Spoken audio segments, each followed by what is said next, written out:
Hello students, welcome back to channel Excel Express. तो सबसे पहले अच्छे बच्चों की तरह लाइक शेयर एंड सब्सक्राइब कर दो चैनल को।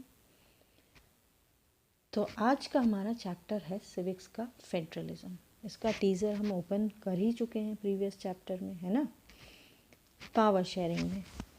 अब उसका बेसिक कॉन्सेप्ट क्या था कि पावर जो है वो शेयर होना चाहिए, वन मैन शो ना होके। अगर पावर शेयर होता है तो उसके एडवांटेजेस होते हैं, यही बातें हमने पढ़ी। अब उसको कनेक्ट करो फॉर्म्स ऑफ पावर शेयरिंग से कि किस तरह से डेमोक्रेटिक कंट्री में पावर शेयर किया जा सकता है। हमने ये भी पढ़ा। अब फर्स्ट पॉइंट था, उसको थोड़ा सा रिकैप कर लेते हैं। डिफरेंट ऑर्गन्स के बीच, जैसे लेजिस्लेचर, एग्जीक्यूटिव और जुडिशरी। अब सेकंड जो था वो at different levels of government, central, state और लोकल लेवल पर। थर्ड जो था डिफरेंट सोशल ग्रुप्स में। Fourth, different political parties, pressure groups and movements की किस तरह से पावर शेयर किया जा सकता है। तो आज हम लेंगे डिफरेंट लेवल्स ऑफ गवर्नमेंट में पावर शेयरिंग, ठीक है, जो कि centre, state and local level में होता है, और इसको ही हम फेडरलिज्म कहते हैं, ठीक है। मतलब सेंटर, स्टेट और लोकल लेवल में जो पावर्स डिस्ट्रीब्यूट होता है उसको फेडरलिज्म कहते हैं, ठीक है। मैंने रिपीट कर दिया आप लोगों के लिए। अब फेडरलिज्म होता क्या है? बेसिकली फेडरलिज्म एक ऐसा सिस्टम ऑफ गवर्नमेंट है जिसमें पावर्स डिवाइड किया जाता है into different levels of government, ठीक है।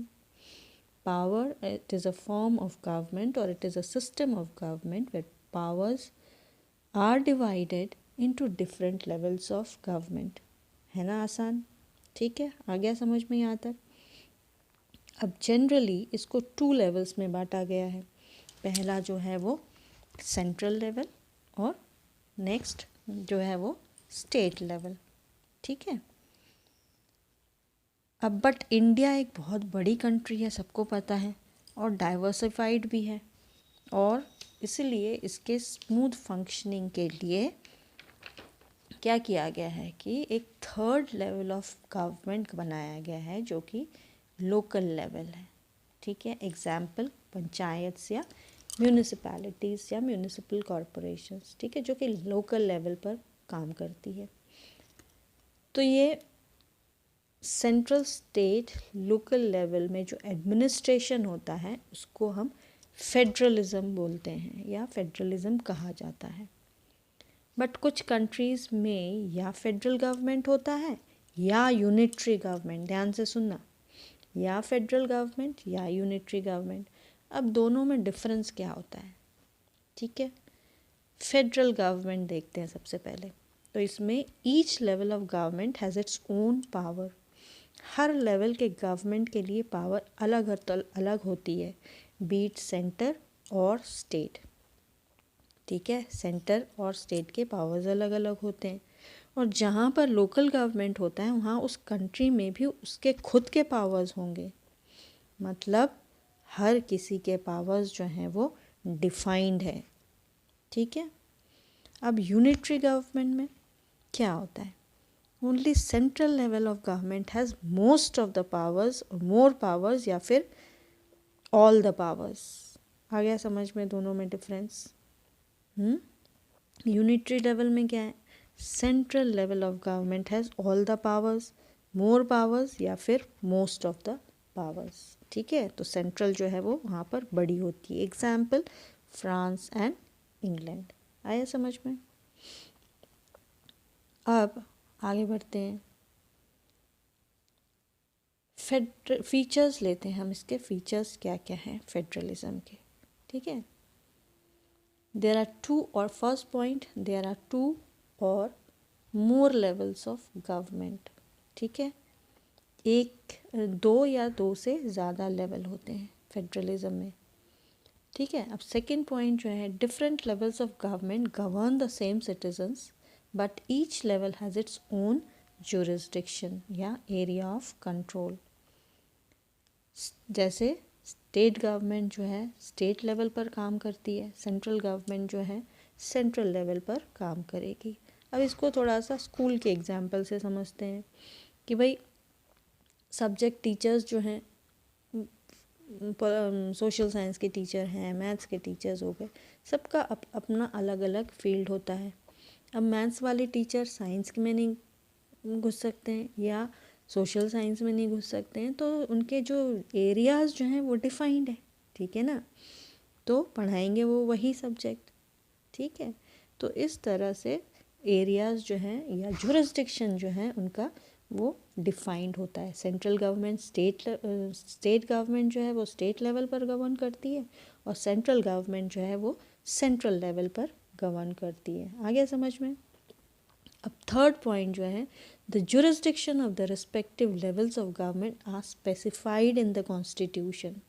मतलब कॉन्स्टिट्यूशन में जब सब मेंशन होता है कि किसका काम क्या है और उनका डिफाइंड एरिया ऑफ वर्क है, और हर level of government acts and works as per the constitution.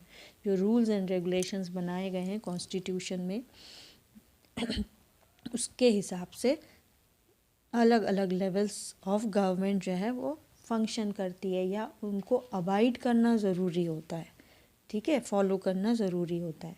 अब फोर्थ पॉइंट जो है, provinces of the constitution can not be changed by one level of government, such changes require the consent of both the levels. मतलब अगर constitution में changes होना है तो एक लेवल नहीं कर सकती, सबको मिलकर करना होता है। सबको मिलकर कैसे करना होता है कि भाई they need to discuss, then they need to come to a conclusion, and finally if it at all it has to be changed, then it has to be implemented, ठीक है, आया समझ में। अब नेक्स्ट पॉइंट जो है, the judiciary acts as umpire if dispute arises between different levels of government, ठीक है।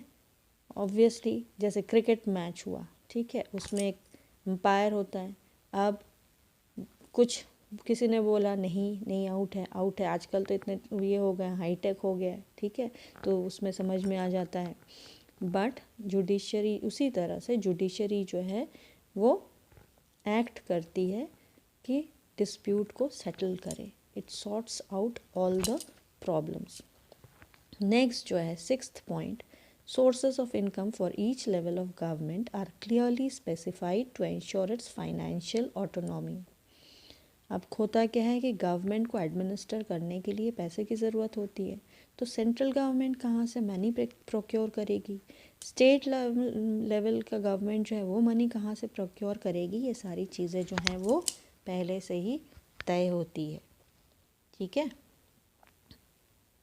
नेक्स्ट जो है सेवेंथ पॉइंट जो है वो, federal system has dual objectives. अब भाई बन रही है गवर्नमेंट, क्यों बन रही है, उसका कोई रीज़न तो होगा इस टाइप ऑफ गवर्नमेंट के लिए, तो इसके ऑब्जेक्टिव्स भी डिफाइंड होते हैं। भाई कोई चीज़ हम करते हैं तो क्यों करते हैं, उसका पहला चीज़ जो है वो क्यों में आता है, तो क्यों क्या है, उसका रीज़न क्या है।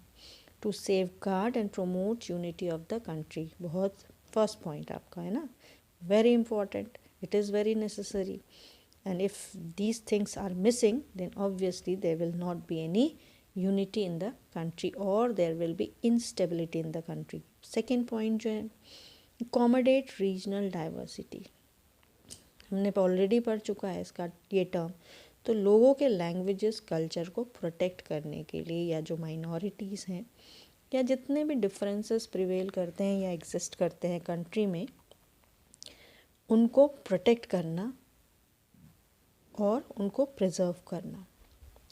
अब तभी तो वो आइडियल फेडरल सिस्टम होगा, है ना, कि एक अच्छा फेडरल सिस्टम है तभी होगा उसमें जब म्यूचुअल ट्रस्ट होगा। आपस में ये सब चीज़ें करने के लिए ट्रस्ट भी होना चाहिए और agreement to live together. Agreement to live together मतलब कि भाई एक साथ रहेंगे और ट्रस्ट होना चाहिए आपस में, ठीक है। ट्रस्ट नहीं है तो फिर उस चीज़ पर आप पहुंच नहीं सकते हो, ठीक है।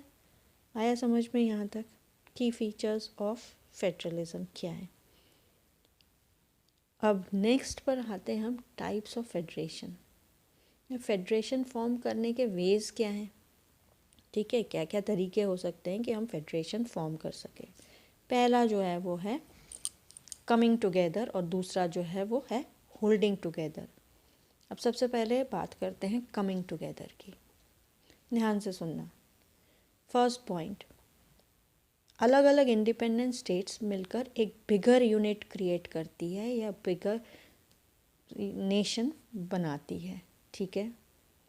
उसको कमिंग टुगेदर कहते हैं, ठीक है, कि हम साथ में आ गए हैं, बहुत सारे स्टेट्स हैं, ठीक है, और उसको मिलकर एक बड़ा नेशन का रूप दे दिया है। That is coming together. You also come, you also come, you also come, and then form a bigger entity, ठीक है।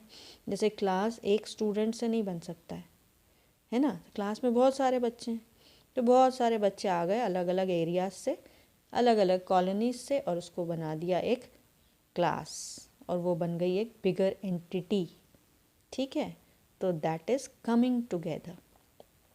एग्जाम्पल, यूएसए जो कि एक अलग इंडिपेंडेंट स्टेट से मिलकर बना हुआ है, ठीक है, and hence United states of America उसका नाम दिया। और नेक्स्ट एग्जाम्पल आपका ऑस्ट्रेलिया, ठीक है। अब इसका नेक्स्ट पॉइंट जो है कमिंग टुगेदर का, फर्स्ट पॉइंट आ गया समझ में कि बहुत सारे इंडिपेंडेंट स्टेट्स जो हैं वो मिलकर एक स्टेट बनाती है या एक बड़ा नेशन फॉर्म करती है, and that is coming together, ठीक है। अब इसका सेकेंड पॉइंट क्या है कि हर स्टेट के पास इक्वल पावर होता है। All states have equal power, ठीक है। जितने भी स्टेट्स मिलकर बना रहे हैं उस एंटिटी को या उस नेशन को, तो उसके पास सबके पावर्स एक जैसे ही होंगे, ठीक है। All states have equal power. Third point जो है इसका, power is equally distributed between central and state level.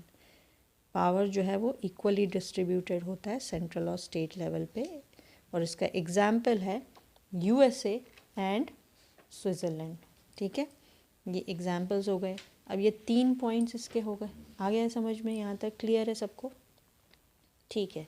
अब हम दूसरा पॉइंट पे आते हैं जो कि होल्डिंग टुगेदर फेडरेशन होता है। अब इसमें होता क्या है, a large country decide to divide its power between constituent states and the central government, ठीक है। एक बड़ी कंट्री जो है वो डिसाइड करती है अपने पावर को डिवाइड करने की अलग अलग स्टेट्स के बीच में और सेंट्रल गवर्नमेंट के बीच में। ये तो हमने अपने देश के बारे में पढ़ ही लिया है, ठीक है। बहुत बड़ी कंट्री है, सेंट्रल लेवल पर गवर्नमेंट है, स्टेट लेवल पर गवर्नमेंट है, तो ये इसने सेंट्रल गवर्नमेंट ने जो है वो उसने अपने पावर को डिसाइड कर दिया है किसके बीच में, स्टेट के बीच में और सेंट्रल गवर्नमेंट के बीच में, ठीक है। जैसे एग्जाम्पल हो गया इंडिया, पावर जो है वो डिस्ट्रीब्यूटेड होता है सेंटर और स्टेट्स के बीच में। अब इसमें पावर जो है वो अनइक्वल डिस्ट्रीब्यूशन होता है। हमने उधर देखा इक्वल डिस्ट्रीब्यूशन, इधर जो है वो अनइक्वल डिस्ट्रीब्यूशन ऑफ पावर होता है डिफरेंट स्टेट्स के बीच में। That means unequal distribution of power between different states. अब नेक्स्ट पॉइंट जो है unequal distribution of power between centre and the state level. Centre has more power in comparison to different states.